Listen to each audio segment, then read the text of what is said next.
You've been known as a trance DJ for a long time, and now everybody's a trance DJ. Do you feel quite proud, or do you feel quite cheated? I knew from experience of travelling the world that it was always a big underground sound. It's just England took a long time to come on board with everyone else. So, yeah, I mean, it's harder now because everyone is playing a similar sound, and it means that you have to spend a lot more time on your records and finding tunes, but it doesn't worry me. I mean, you know, I'm enjoying it, and it's good to see something that, you know, predicted years ago would be a big sound now exploding. Home's your first London residency for 10 years since you were resident at your own night, Spectrum. Why has it taken you so long to return? It's not actually. I was resident in Ministry for a year. Right. I opened Ministry of Sound, so it's 8 years since I was a resident and playing in London. You know, I mean, of course I've played a few odd nights in between that, but for me, you know, the appeal was always the crowd in the north of England. And I mean, there was a few of them there on Saturday, and I hope more of them come down, so yeah, it's good. Apart from everything else you've done, a lot of students will remember you for indie dance and your work with Happy Mondays. Is it good to work with them again? Yeah, it was enjoyable. Not here to praise you, just here to raise you, people at me.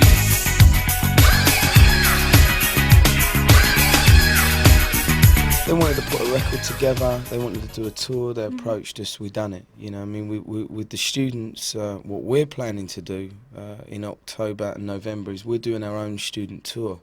We're doing 26 universities around the country where we're taking Perfecto bands, Perfecto DJs and the whole, our own sound system, lights, visuals, on tour and going to universities. So, yeah, I'm interested in that because that whole element of students, they're into bands but they like dance music now, so that'd be a big challenge. We're doing a few gigs live on the internet as well from various locations, so that should be good. Cool. We've got this record coming out by Planet Perfecto called Bullet to a Gun, and I've been talked into being in the video, so I've got a small cameo role, that's all. There's a bullet in the gun, there's a fire in your heart. You spent a lot of time in New York. Do you think some of the best dance music is still coming out of America? Nah. No? Not at all. I think the capital of the world now when it comes to music is London. I think that the English DJs are a lot more cutting edge, and I think that New York's the worst place in America when it comes to clubbing. There's only one club realistically that's open at the moment, because if you actually understand what's happening out there with the situation with clubs, a lot of them have been shut down through drugs and they're having problems. So, I mean, one of the biggest clubs in America is called Buzz in Washington. It's got 4,500 people. You got 10, 15 in San Francisco. The kids in America are getting into trance music big time. And I think that it's good that a lot of British DJs are starting to go out there now, and it's good for the scene in general. Why shouldn't the British go over there? You know, Americans have been coming over here long enough. You will move all mountains that stand in the park. Tell us about your world tour. This year I've been to Peru, I've been to Havana, Cuba, I've been to Vietnam, I did Shanghai last month. Not all the gigs have been good, to be honest with you. I wouldn't sit here and say they've all been great gigs, they haven't. But when you're going to new places like Havana or, you know, Bombay in India, you can't expect it to be what it's going to be like at home. What do you think dance music does for those countries?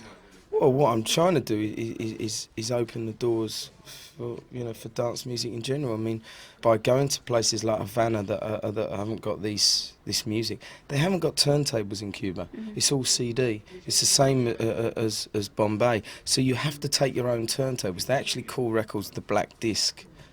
So it's been an experience, and especially Havana, because they had all the lights on in the nightclub. They had a row of chairs right at the front of the dance floor, and I'm on stage thinking, I don't know how I'm going to do this.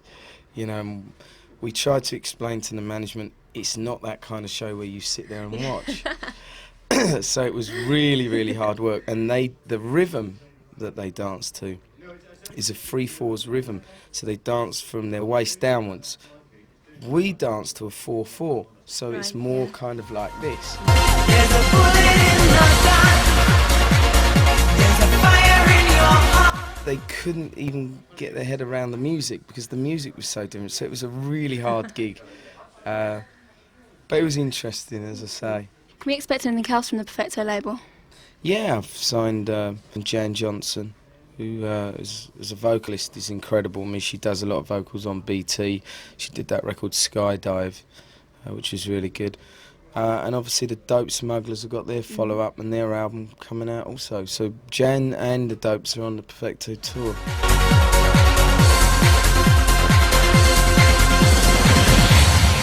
That's it for part one. Coming up in part two, we've got Ministry Magazine's dance chart and tracks in Portrush in Northern Ireland. Don't turn over. Please like, tag, share and subscribe. Now this is CLUBAVISION, and this is how it's done. This is CLUBAVISION, CLUBAVISION #1. Where's that f***ing rave, man?